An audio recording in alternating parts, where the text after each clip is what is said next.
Welcome back, Sawdusters. It's been a while. Over a year.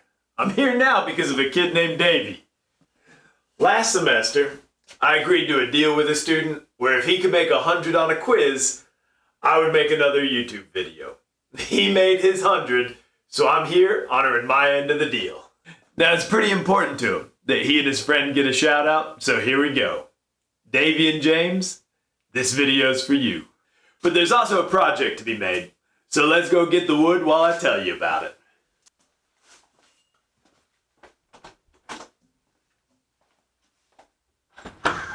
Four years ago, I made a mailbox post for my mom, but unfortunately, on a cold dark night just before Christmas, a friend drove their truck into it, snapping it in half. So now that friend is paying me to make a new mailbox post and come up with a way to make it more visible at night.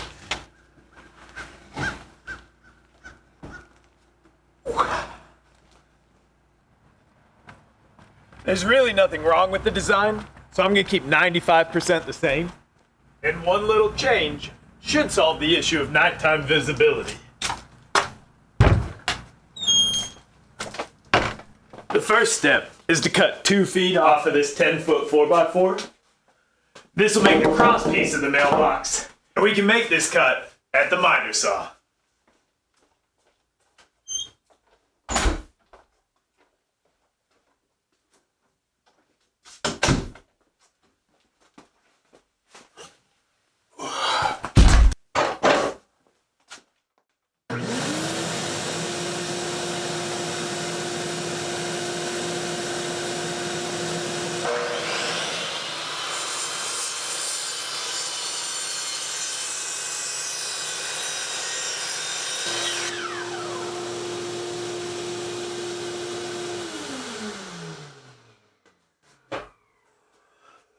Let me move this 8-footer out of the way.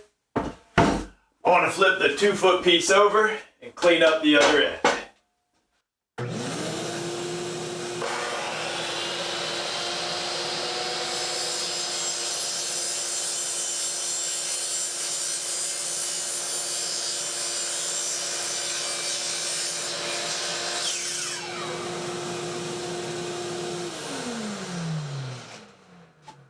I want to add a decorative feature to the back side of the cross piece.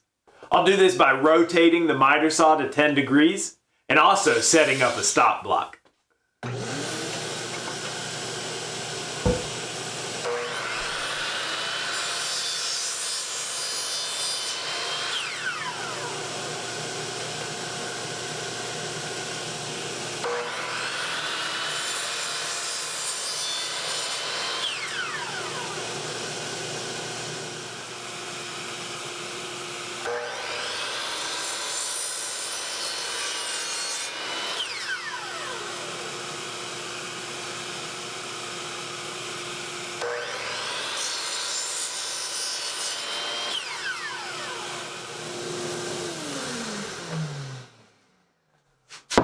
The next step is to join the cross piece to the post.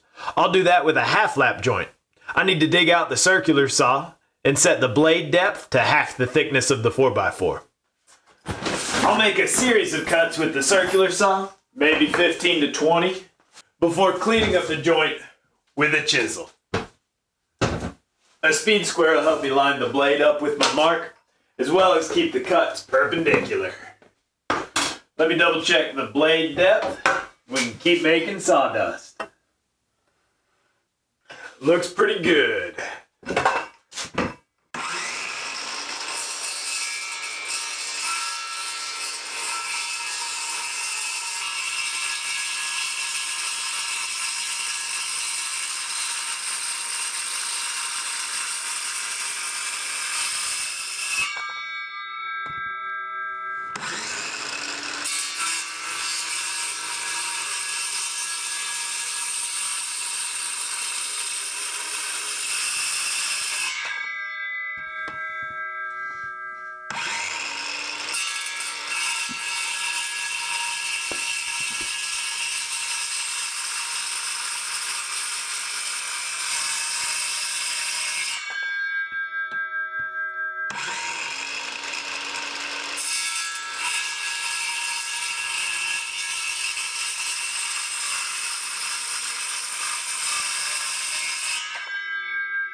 Alright.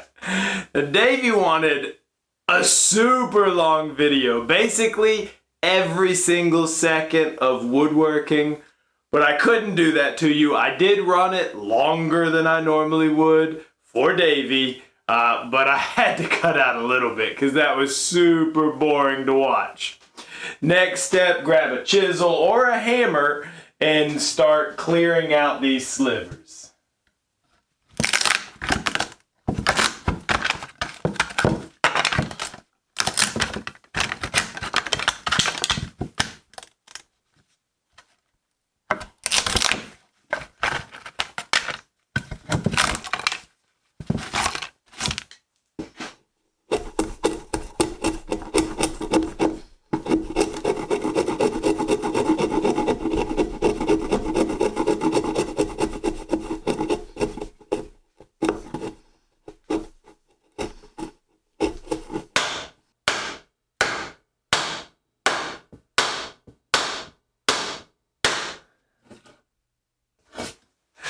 Alright, functionally, the post is done. You can put it in the ground right now, screw on a mailbox, it would work great. But we also want it to look great. So I'm thinking we'll wrap the base of it in 1x6 at ground level, and we'll finish off the top edge of the 1x6 with some trim molding. This will start by cutting an 8-foot 1x6 down into 4 2-foot sections. I've already got a stop set up at the miter saw, so we're ready to keep moving.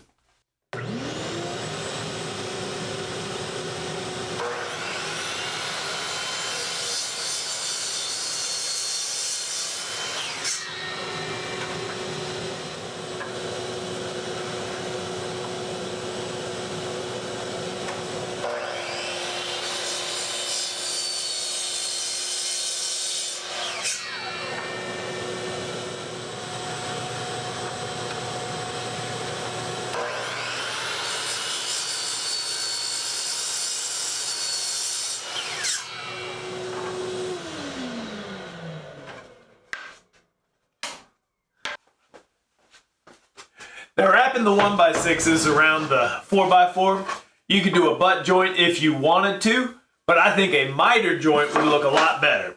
So I've got the table saw blade set to 45 degrees, and I've got the fence over on the left side of the blade because my blade tilts to the right. This will keep the wood on top of the blade. I really wouldn't want the wood underneath the blade and against the fence. This is probably the biggest advantage of a left tilting table saw is that you get to keep the fence on the right side where you're used to having it. So let me get the gloves off, no need for them at the table saw, and we'll get going.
Alright, we need to move the table saw fence over a little bit.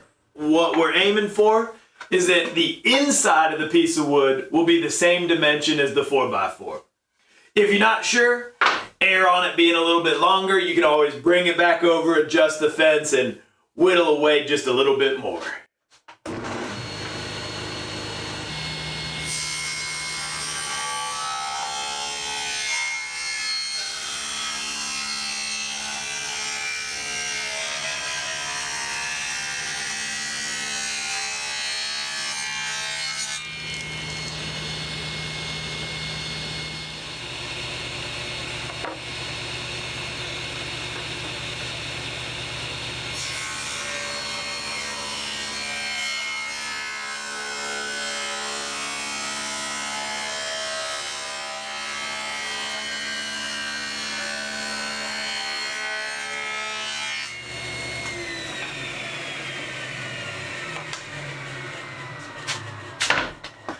Alright, I've got the post clamped off to a floor joist at the top so it can't fall over.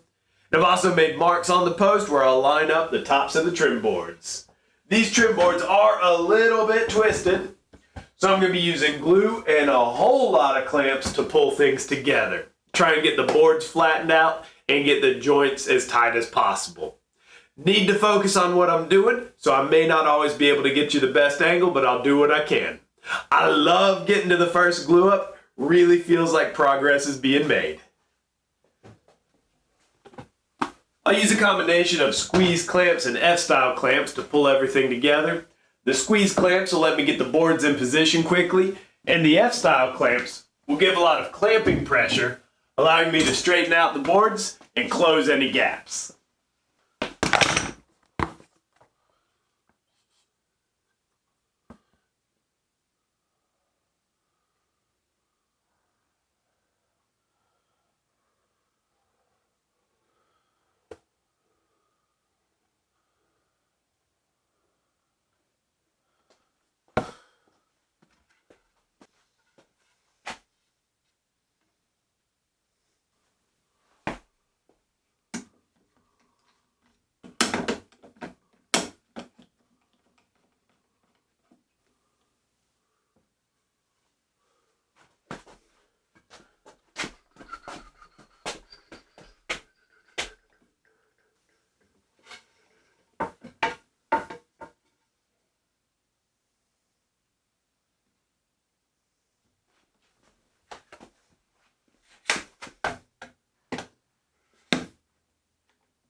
Alright, that came out looking pretty good. Sander will make it look even better. While I've got the sander out, also going to run it all over the 4x4, clean it up from the rough grooves where it ran through a planer. After that, we'll trim out the top of these boards with some molding, and then it'll be ready for some stain.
Just need to ease over the edges by hand. Whether you're staining, painting, putting on poly or lacquer, nothing really likes to adhere to a sharp corner. Doesn't take but a couple passes, and then we're ready to move on. And now we can turn our attention to a little bit of trim molding. I picked up a stick of molding from Home Depot. This is the same kind I used when I built the first mailbox post, and I'm real happy with it. It does a great job of dressing up the top of the trim board. It'll also help shed water down and away, hopefully keeping it from getting trapped in here. Just need to cut 4 pieces of it with some 45-degree angles on each end. So it's back to the miter saw. I'll be cutting the molding upside down. That way the back can be against the fence and the flat top can rest on the bed of the miter saw.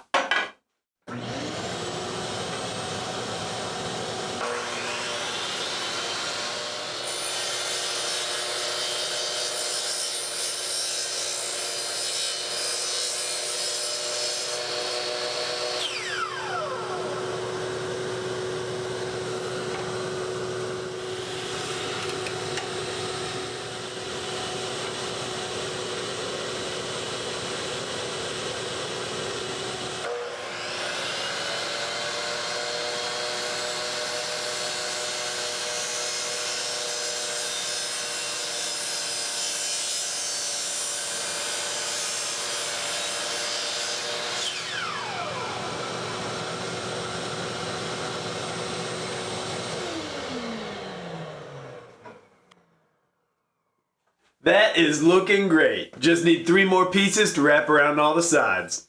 But I've got them right here. So let's put them into place. And the last one. Of course, I still need to glue the pieces into place. I'll try using painter's tape to clamp everything together. And if that doesn't work, I'll pop a couple brads into each piece.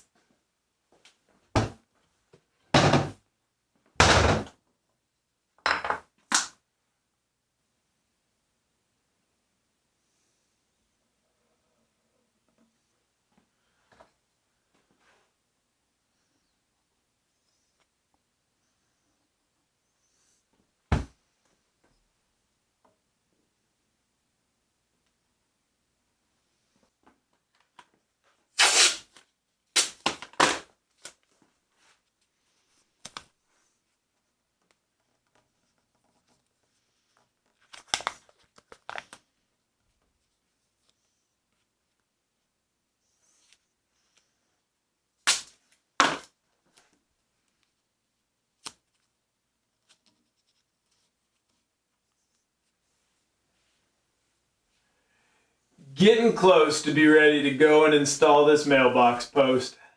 I have sealed the joints and cracks, but only the tops and sides. If it's something on the bottom side of something, you want to leave it open so that if water does get in there, it can drain out.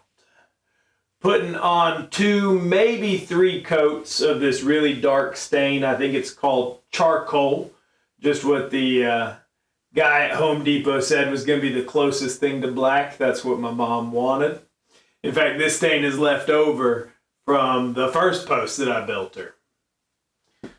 So let me just get this done. Want to let it dry thoroughly, and then we'll load it up in the car, take it over, dig a new hole. We're going to locate the new post a little further from the driveway. Try and decrease the chance that somebody drives into it again. We are getting close.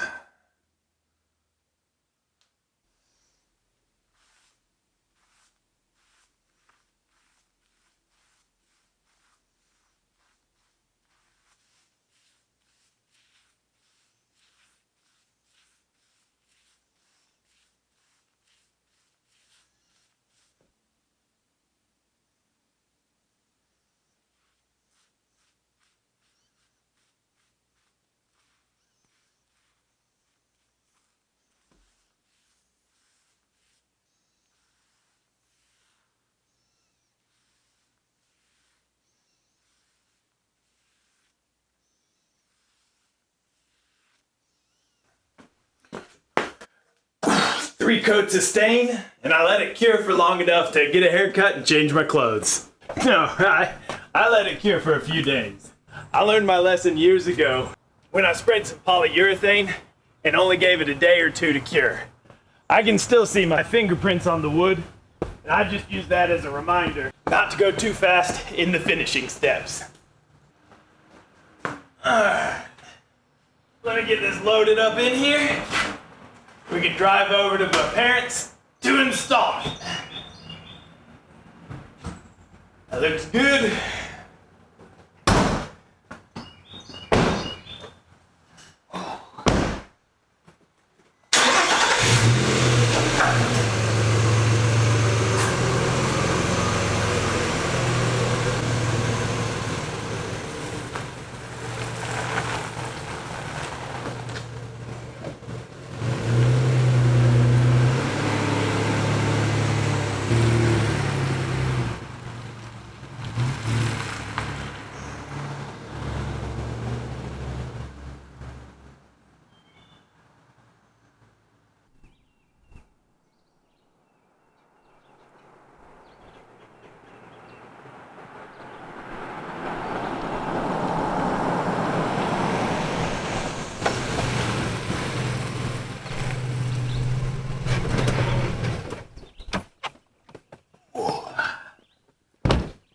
Already got the post hole diggers out. Oh, and a pair of gloves. Think maybe they want the new mailbox post right here. Not sure how far I'm gonna need to dig down. I can cut a little off the mailbox post if I need to, but I'd like to have at least 2 feet down in the ground. Once I dig the hole down to depth, I'll pour a little gravel in the bottom, put the post in, then pour the rest of the gravel before filling it up with dirt.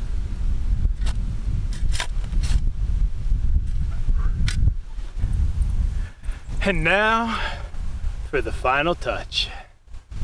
This is a solar powered light that should make it a lot more visible at night so that hopefully friends leaving after dark won't be running into the mailbox post again. Once I get this screw in on the other side, I can move over the mailbox. Oh, you know, we should probably check the mail first. Let's see. If you're not already, hit that subscribe button and go ahead and give me a thumbs up.